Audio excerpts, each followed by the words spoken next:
Bismillahirrahmanirrahim. Assalamualaikum warahmatullahi wabarakatuh. Alhamdulillahirrahmanirrahim. Anak-anakku sekalian yang berada di rumah,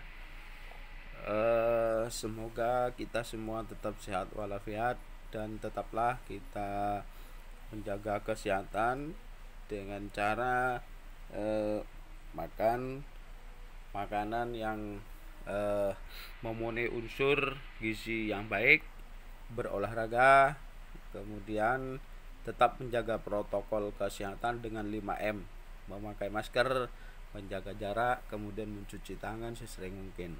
Nah, anak-anakku sekalian yang berbahagia yang berada di rumah, kali ini kita akan belajar tentang daur hidup hewan. Apakah daur hidup hewan itu? Nah, perlu diketahui bahwa sebenarnya hewan sebagai salah satu komponen ekosistem itu memerlukan lingkungan yang bagus, lingkungan yang tepat, lingkungan yang baik untuk berkembang biak. Apa sih berkembang biak itu, Pak? Berkembang biak itu adalah terus meregenerasi dirinya. Jadi dari induk muncul anak, terus begitu sehingga hewan tersebut terus ada, terus berkembang, tidak punah ya. Terus kalau kalau pada hewan mamalia terus melahirkan.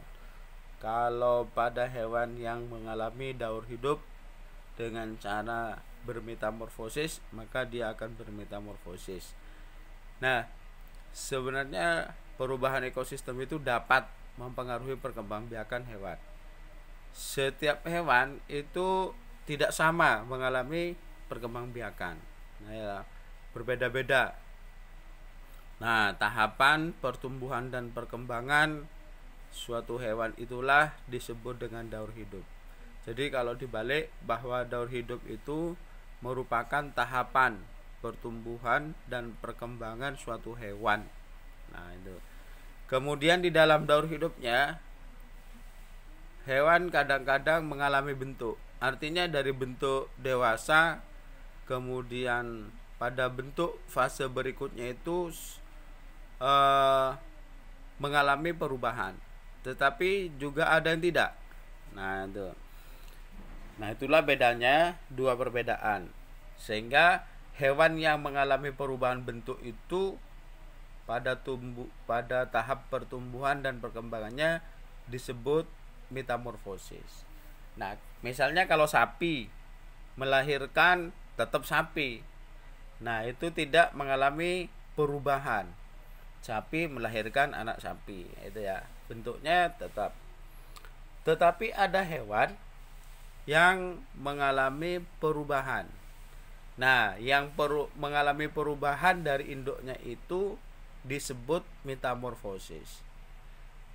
Sedangkan metamorfosis itu sendiri dibagi dua. Yang pertama, metamorfosis sempurna, kemudian metamorfosis tidak sempurna. Nah, metamorfosis sempurna itu ketika hewan mengalami perubahan yang sangat berbeda dari induknya setiap perkembangannya. Contoh ya, ini contoh. Yang mengalami metamorfosis sempurna itu misalnya kupu-kupu. Kupu-kupu itu dari kupu-kupu dewasa itu awalnya berasal dari ulat pada daun ya. Kemudian ulat itu hasil dari telur. Kupu-kupu dewasa bertelur, kemudian menjadi ulat. Ulatnya makan daun. Setelah cukup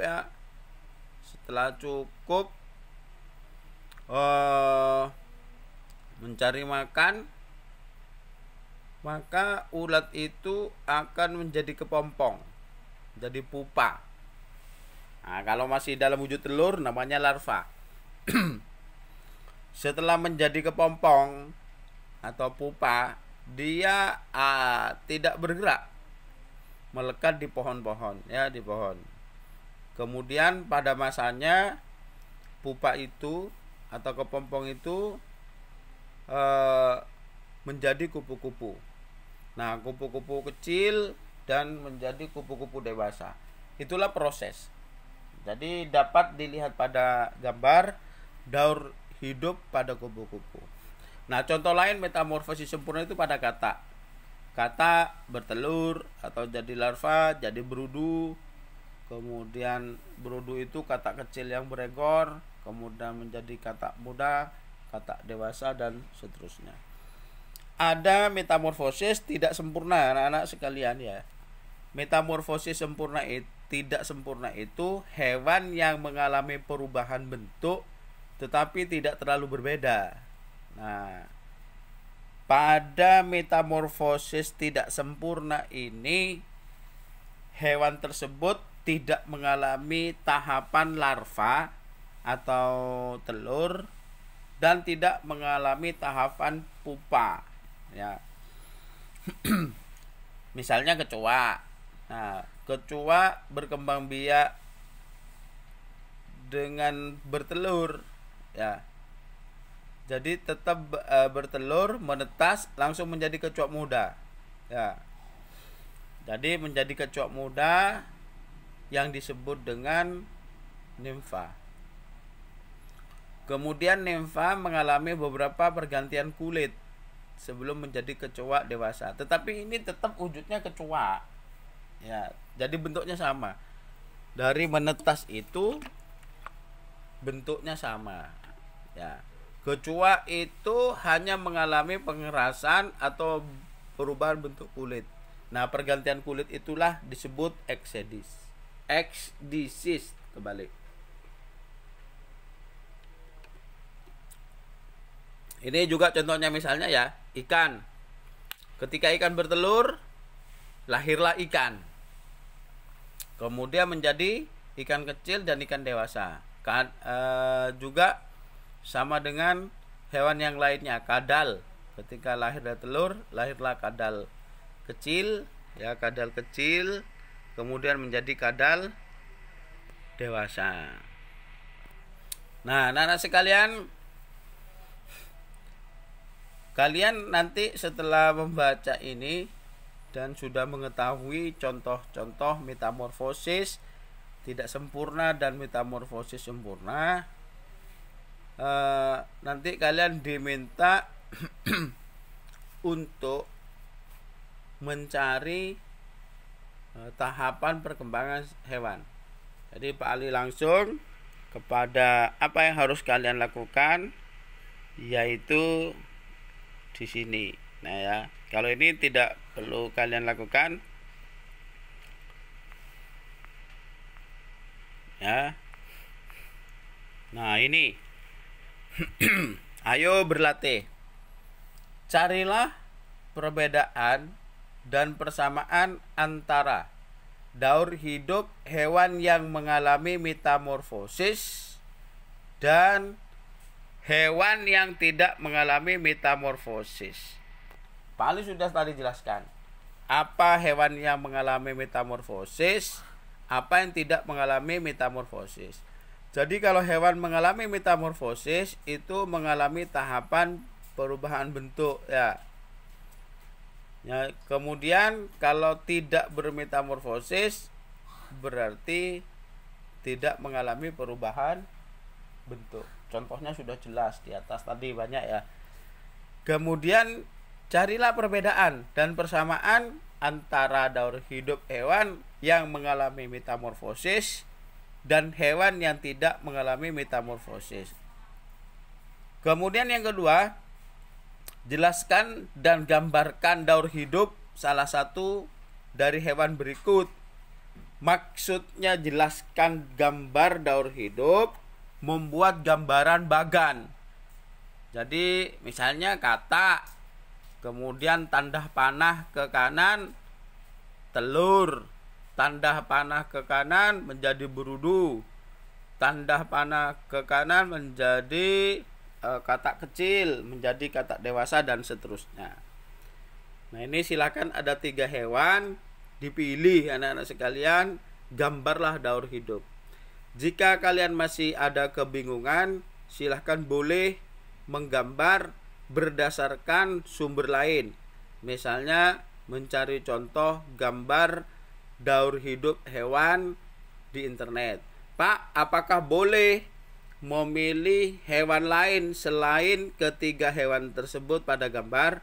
Jawabannya boleh, silahkan ya. Nah, jawabannya kalian foto, kemudian seperti biasa dikirim ke WA grup kita ya. Nah, terakhir ini bersama orang tua. Nah, tantangan apa saja yang kamu hadapi pada kegiatan belajar hari ini? Bagaimana cara mengatasi tantangan? Kemudian setelah kamu belajar, berdiskusi dan dengan bimbingan orang tua, sikap dan keterampilan apa saja yang perlu ditingkatkan dalam diri kita ya. Kemudian bagaimana caranya? Minta bimbingan orang tua. Oke ya. Nah, itu. Kemudian ini minta petunjuk juga orang tua. Apakah kalian punya hewan di rumah yang dipiara? Nah, kalau punya hewan, bolehlah hewan tersebut dibuat bagannya juga tentang daur hidupnya. Saya punya kucing. Kucing melahirkan jadi anak kucing, kemudian jadi kucing dewasa. Nah, itu. Kemudian kalian tuliskan pula, gambarkan daur hidupnya. Nah, kalau di buku kalian bisa membukanya di halaman 46. Tadi anak-anak sekalian, saya kira demikian kita belajar pada hari ini. Mudah-mudahan dapat dipahami dengan baik. Dan untuk pertanyaan ketika ada yang belum jelas, bisa kalian ditanyakan di WA grup kita. Kemudian Pak Ali akhiri dengan ucapan selamat belajar, selamat menjaga kesehatan, selamat menulis dan berkarya. Assalamualaikum warahmatullahi wabarakatuh.